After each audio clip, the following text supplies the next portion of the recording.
tarde, meninos. Vamos dar início à nossa aula. Esta é a primeira aula de ciência, do 8º ano. E a gente vai estar estudando um pouco sobre a classificação dos seres vivos.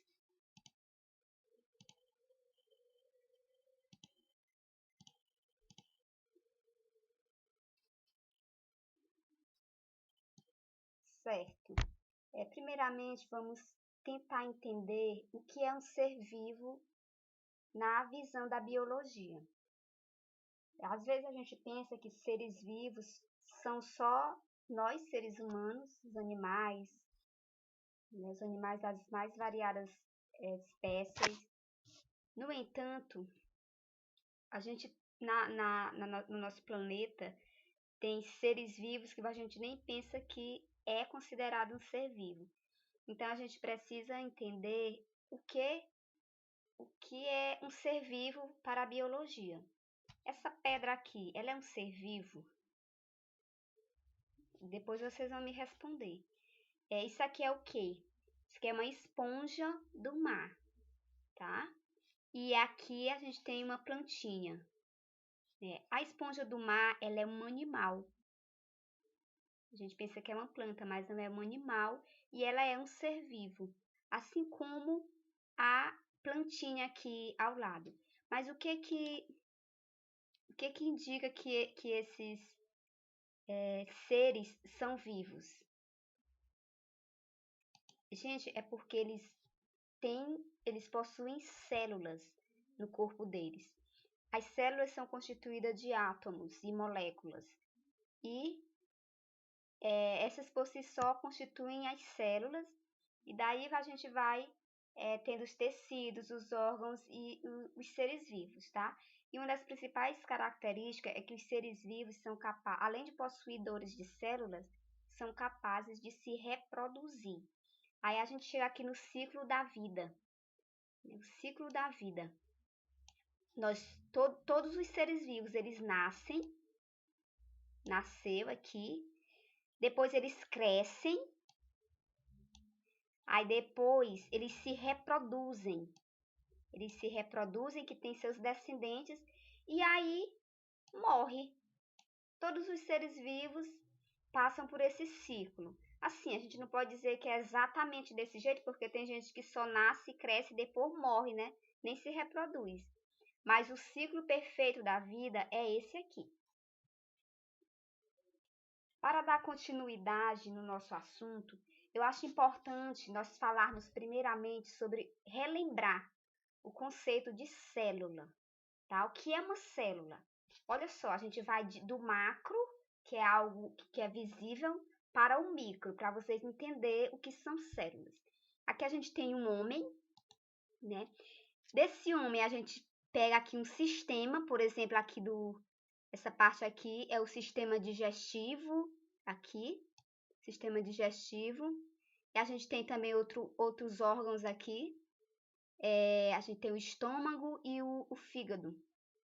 Tá? Aí a gente pega só uma parte aqui do estômago, que é um órgão. Tá? Os sistemas são constituídos por órgãos. Aqui a gente tem intestino delgado, intestino grosso, tem o estômago, o fígado, e aqui eu não lembro o que é isso não. Acho que é a vesícula, tá? Aí o que é? A gente tem aqui o estômago, e aqui a gente pega um pedacinho do estômago e a gente tem o tecido. O tecido é o que reveste o estômago, é de que ele é constituído.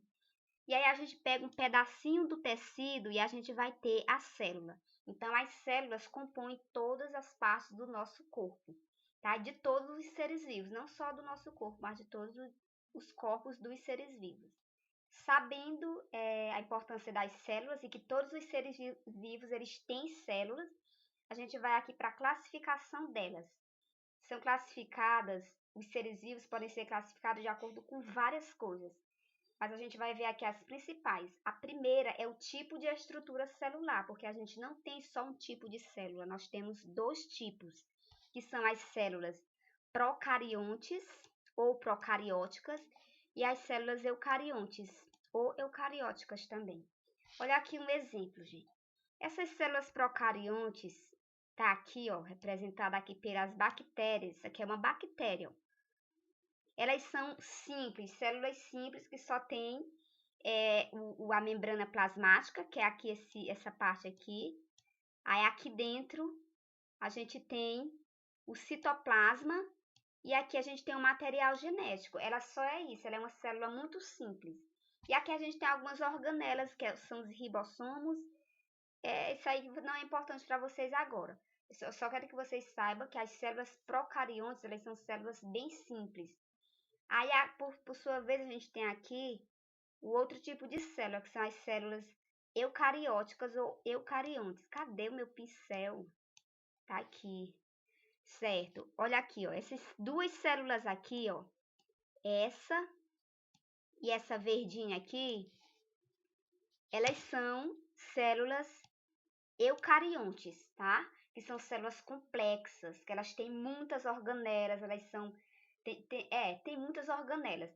Essa daqui é uma célula animal, ela também vai ter a membrana plasmática, aqui é o citoplasma, e aqui é o núcleo da célula, tá? Aqui, o núcleo da célula. Só que ela tem muitas organelas, se vocês forem contar quantas organelas tem aqui em relação às que tem aqui na célula procarionte, são várias. Essa outra célula aqui, a célula verde, é uma célula vegetal. Por isso que ela é verdinha assim. E ela é diferente um pouquinho da célula animal, porque ela tem mais uma parte. Além dela ter o núcleo, o citoplasma e a membrana plasmática, ela tem, antes da membrana plasmática, essa parte verde aqui, ó, é chamada de parede celular, tá? Todas as plantas têm essa parede celular. Mas ela não deixa de ser eucarionte. Então, em resumo, nós temos dois tipos de estrutura celular. Células simples, que são as das bactérias, que são chamadas de procariontes, e células complexas, que são as outras células, que são as células eucariontes, que é de animais, de vegetais, de vários outros tipos de seres vivos que nós vamos ver mais adiante.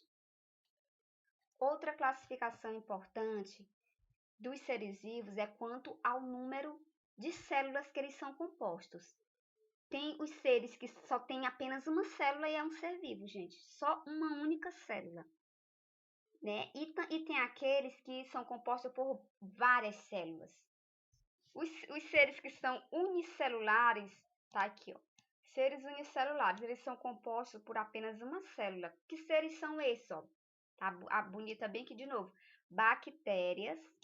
Tem as algas. Algas, elas tem algumas que são unicelulares. Tem os protozoários, tá aqui. E tem as leveduras. A levedura é um tipo de fungo, tá? Que tem apenas uma única célula. Mas a maioria dos seres vivos, eles são compostos por múltiplas células, ou seja, são pluricelulares. Aqui a gente tem uma imagem, essa imagem azul aqui, é das células da nossa cabeça, são os neurônios, tá? E aqui a gente vê vários, ó. Então, os seres mais complexos, eles são formados por múltiplas células, ou seja, são pluricelulares.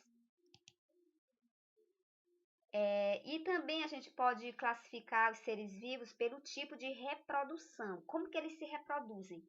Pode ser de duas formas. Pela reprodução sexuada ou pela reprodução assexuada. Tá aqui, ou assexuada. Esse primeiro esquema aqui dessa imagem é a reprodução sexuada, né, gente? Dá pra ver, ó. Na reprodução assexuada é necessário de um parceiro, né? Um casal ali, que vai ter que ter o macho e a fêmea. No nosso caso aqui é um homem e uma mulher. Eles trocam o material genético, né? O material genético está onde? Está nas células reprodutoras, ou seja, nos gametas reprodutores. No caso do homem, é no espermatozoide, que está aqui, ó. E na mulher é o óvulo. Então, essas células, elas se unem e aí formam o bebê, né? Aqui tem várias etapas, mas a gente não vai entrar nisso. Eu só quero que vocês entendam que na reprodução sexuada é necessário dos parceiros e há a troca de material genético, tá? Na reprodução assexuada, não precisa disso. Só apenas uma célula, isso aqui é uma bactéria, tá? Apenas uma célula, ela mesmo se reproduz sem necessidade de parceiro, tá? Ela duplica o material genético e aí em seguida ela se parte e dá origem às células filhas. E nesse caso aqui da reprodução assexuada, as células filhas elas são exatamente iguais à célula mãe, um clone. Tá? Nesse caso da reprodução assexuada, não. Como é uma troca de material genético, a criança, né, o bebê, ele vai ter características tanto da mãe quanto do pai. Ficou claro? Eu vou parar por aqui e eu vou fazer mais outro vídeo para terminar essa aula, tá bom? Beijos e até mais!